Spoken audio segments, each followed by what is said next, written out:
Hey everybody, welcome to the Stock Car Spectacle. I'm Ian Jordan. And I'm Nick Kinsel.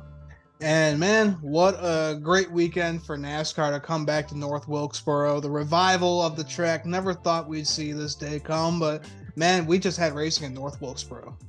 If you would have told me a couple years ago that we're gonna run a Cup Series All-Star race on North Wilkesboro, a track we haven't been since the late '90s, I would have told you were crazy. Just how the 4 years ago compared to what they got us to now. Dale Earnhardt Jr., Marcus Smith, everybody involved there, they all did an incredible job. And really, it came down to it was Marcus Smith. He when they ran the late models at North Wilkesboro back in August for like the official revival, he was like, "Oh, we got to do this. We got to do this." And it might have just been an all-star race, but that was pretty damn cool. And to get the Truck Series back there too, it was a very surreal weekend. Just going back there and all the work that went into it, I think it was a very successful weekend. Yeah, absolutely. Just so cool to see that a track that we thought was gone forever has been revived. And hey, say it ain't so, we could go back to Rockingham, Chicagoland Speedway, you name it. Who knows? Yeah. After this, the opportunities are just all over the place now as to what we can do. Yeah, absolutely. But before we dig into more of this weekend, we always start off our show with our diecast of the week. Buddy, what you got? All right, so this week, North Wilkesboro's it's in the rearview mirror now. Great weekend, but now we're probably coming into my favorite weekend of the NASCAR season. That is the Coca-Cola 600 race weekend. It's one of the only Sunday night points-paying races, and because we all have Mondays off work, and then just a tradition behind it, honoring the troops, all of those who've given the ultimate sacrifice. One of my favorite weekends, and one guy who always loves this is the guy when he wins a race, he always flies that American flag around. And I'm going to throw it back to probably one of my favorite paint schemes of all time. This is Brad Keselowski's. It's his 2007 Coca-Cola 600 paint scheme. This thing is it's beautiful. I mean, the red, the white, the blue, the American flag. It's an autographed car. I got it during one of the Black Friday sales. This is, without a doubt, this has to be a top 3 paint scheme all time. This thing is just an absolute beaut, especially when it was under the lights. Yeah, absolutely. I always loved seeing that come around summertime. We always got to see it at Chicagoland Speedway, the Coke 600. Such a cool paint scheme. It just sucks that we don't see Miller Lite anymore on the track. Now we got Keystone. Yeah. Ugly ass car. Oh my God. I was on track for North Wilkesboro and it looked terrible out there. It looked so shitty. It was a really bad scheme. All right, guys. So for my diecast of the week, we were talking about North Wilkesboro, and Kevin Harvick threw it back to his 29 car this weekend. Did the same exact paint scheme as this guy with Busch Light on there. So, had to bring out this bad boy. Such a cool diecast, and it brings back a lot of memories. A lot of memories, and it was just so cool that Kevin, SHR, RCR, they all came together and they said, "Yep, you can do this, man." He had to get permission from Richard Childress, and he's like, "Yeah, go for it." And it was just beautiful. I wish they would have had that car to really give it a good run, but hey, it was beautiful nonetheless under the lights. Well, with that, I'm sure Richard snuck in an engine in there too, so who knows? It felt like Kevin's late RCR days were back again, so yeah. We're back again, baby. Alrighty, so let's get into North Wilkesboro here. We had the Truck Series and the Cup Series running this past weekend. And it was just cool to see the truck guys come to this track because three-fourths of these guys, they weren't even born when they stopped racing here. You probably And only had like Matt Crafton, and that was probably about it. it was Everyone else is Matt like 20 years old.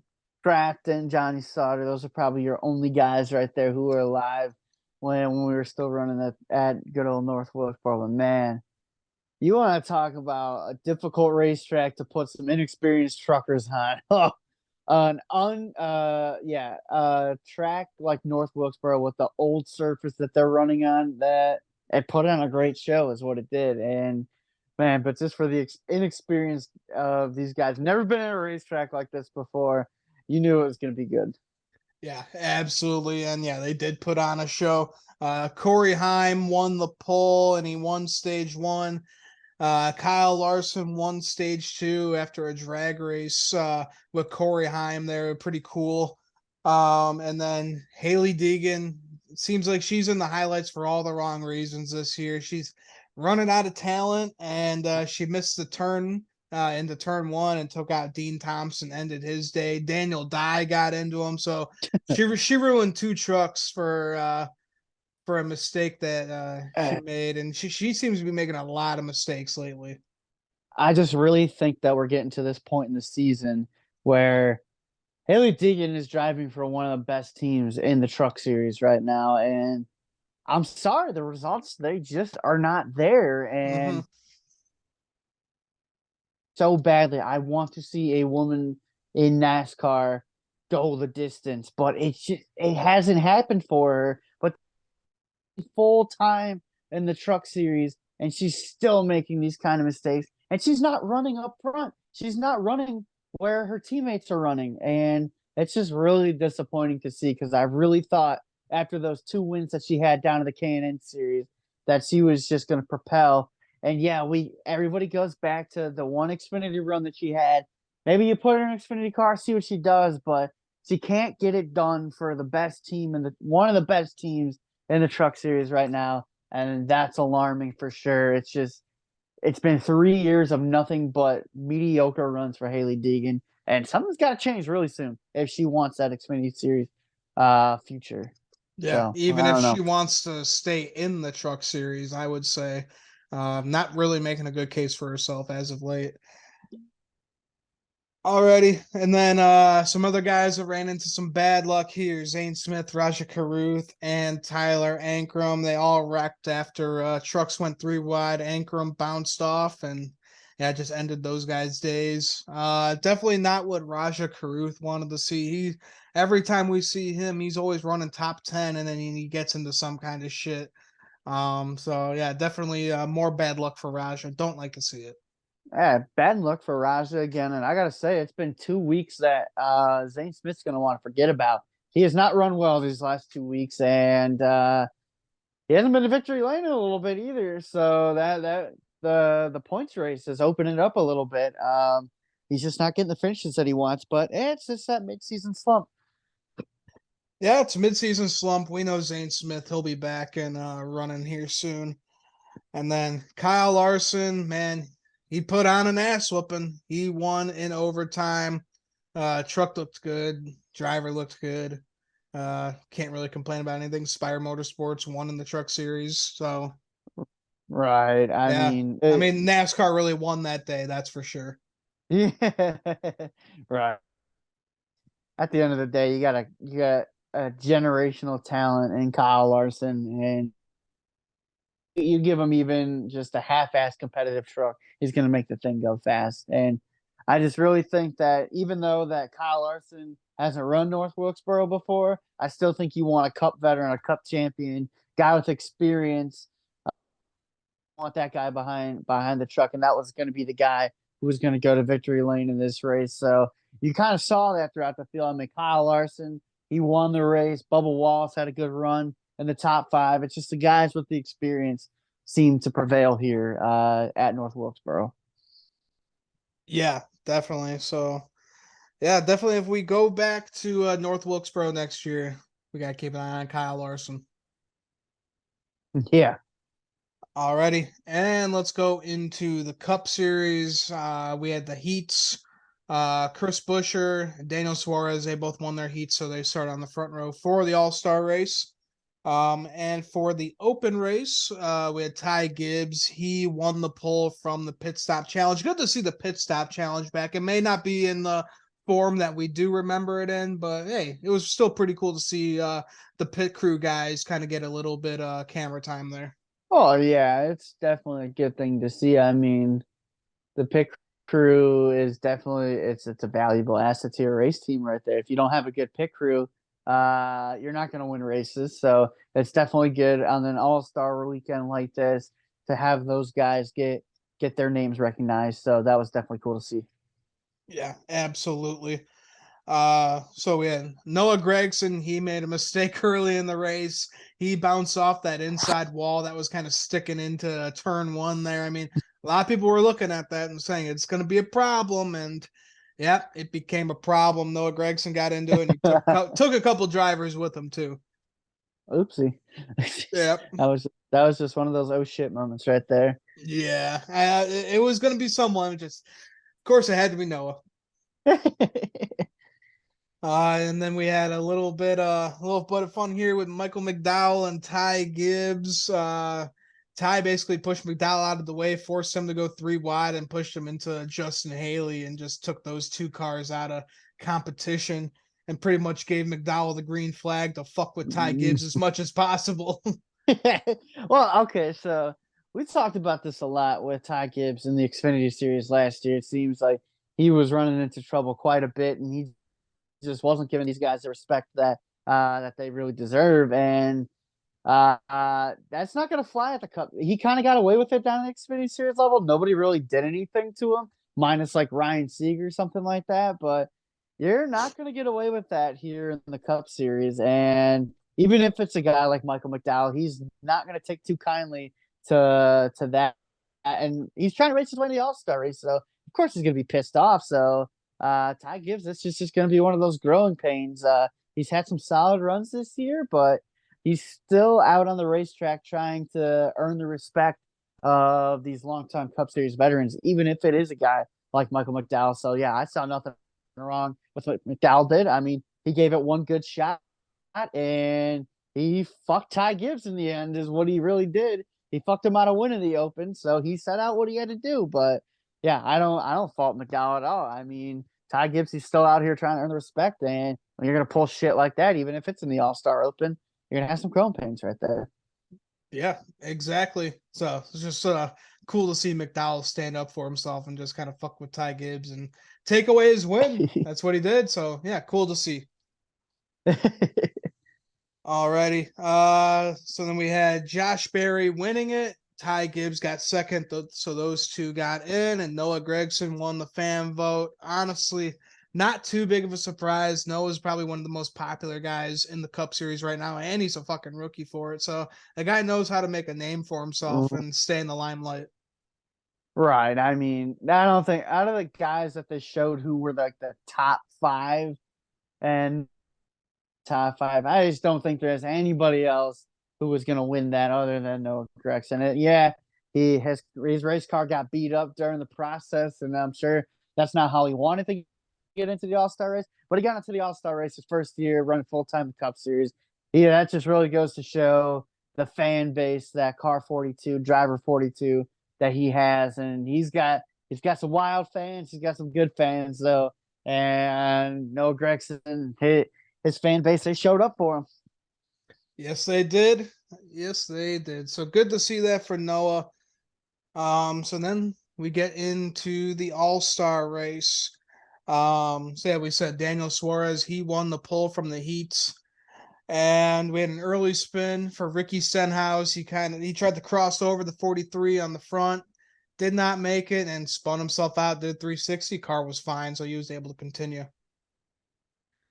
And yeah, wasn't really too much of an eventful race. You couldn't really get on that outside and pass at all. All the grip was, I mean, if there was any grip, it was on the inside line there. So all single file, but honestly, that doesn't matter. It was just cool that we were able to come back to this track. And it was honestly, it was old school altogether because we saw an old school ass whooping from Kyle Larson.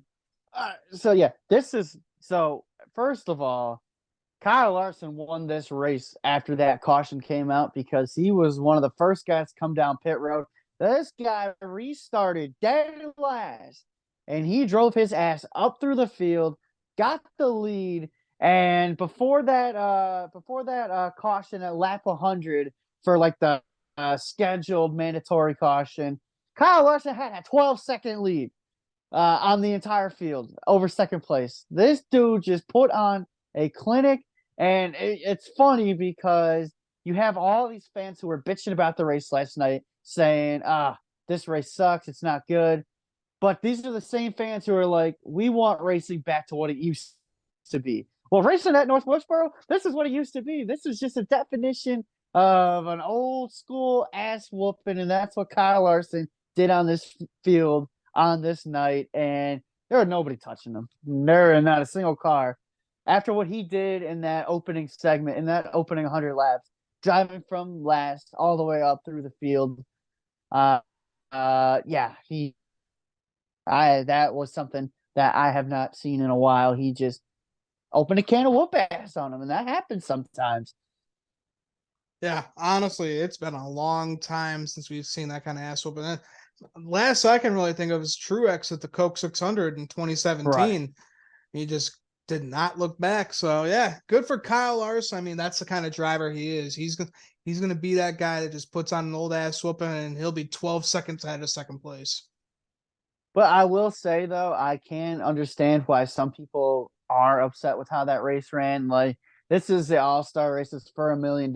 You'd like to see a little bit more entertainment out of it. It wasn't the most entertaining race of all time by any means, but I think that just has to go back to the short track package that we have in the NASCAR Cup Series right now, and it's not good. This package needs work. There have been some really, really bad short track races this year, which is crazy to think about because you look back at the Gen 6, and all the Gen 6 was really good for were the short tracks. Other than that, the Gen 6 was pretty dog shit on the intermediates and the super speedways, but the one thing that they had was the short tracks, and that is the one thing that's missing out of this next gen car is they have not found a good short track package yet, because other than that, the racing's been phenomenal. The intermediates have run well. The super speedways have been good. The road courses have been solid. They just have to figure out the short track package. So I can understand why people are upset, because we pretty much watched 200 laps of follow the leader. But we had some good battles throughout the field, but I know why some people were feeling the way that they felt after this one. Yeah, absolutely. I mean, it's also just worn out. There's no grip anywhere on the track. So it's just a hard track to race on. I mean, guys weren't even hitting like 60% throttle when they had fresh tires. So yeah, it was a tough track to get around for sure. Definitely would have loved to see a little bit more bump and runs. If they're able to get a second groove developing at this racetrack, then this race probably would have taken the cake as best race of the year. It just didn't happen that way because, again, NASCAR has to go to work on the short track package, and I'm sure that they will. They went to work on the intermediates. They went to work on everything else, and they made that racing good again. Now we just have to make the short tracks good again, because we need more short tracks in this series, I really think. And I would love to see a track like North Wilkesboro after the year that they had this year. I would love to see them get a points paying race in the NASCAR Cup Series in the future here. Because you saw Marcus Smith, he said that he's leaning towards not repaving the racetrack until it really needs to be repaved. So if we could just get a second groove at this place and run a 400 lap points paying race here, it would be a classic. But they got work to do on the short track package for sure. Yeah, absolutely, buddy. Cool for cars to come back here in North Wilkesboro. Yeah, we'll see if they do repave it or they don't. I guess until we start seeing track coming out like we did at Atlanta a couple years ago, then we need to repave it. But for now, I guess leave it alone. Well, if they really want to see what this racetrack is capable of, run the damn Xfinity Series here. Xfinity Series puts on the best racing week in, week out. Put those race cars on the racetrack, and you're going to really see how good this track can be, and where you're going to really see some good racing right there, I do believe. But at the end of the day, I don't think the racing had to be the most. I don't think it had to be the best race of the year. I think it was just more about the atmosphere. They got 30 to 40,000 people to show up for an all-star race. When's the last time we've seen that? Yeah. They packed this place out. The energy was there. The fans came out, and yeah, the racing wasn't the best, but it was a successful weekend. Yeah, absolutely, buddy. Cool to see that for North Wilkesboro and NASCAR going back to their roots. So I think that'll about wrap it up for our show. Got anything else to add on? No, I mean, yeah, it was much better than Texas. It was much better than Texas. That's all I have to say. Even though we didn't get much action in this race, I would take this race over Texas Motor Speedway any day of the week. Yeah, any day. Right there with you, buddy. All right, guys. Well, thanks for tuning into the Stock Car Spectacle. If you haven't yet, make sure to like our video and subscribe to our channel. You can check us out on Twitter and Instagram. So that'll do it for us. I'm Ian Jortson. I'm Nick Kinsel. And we'll see you guys next time.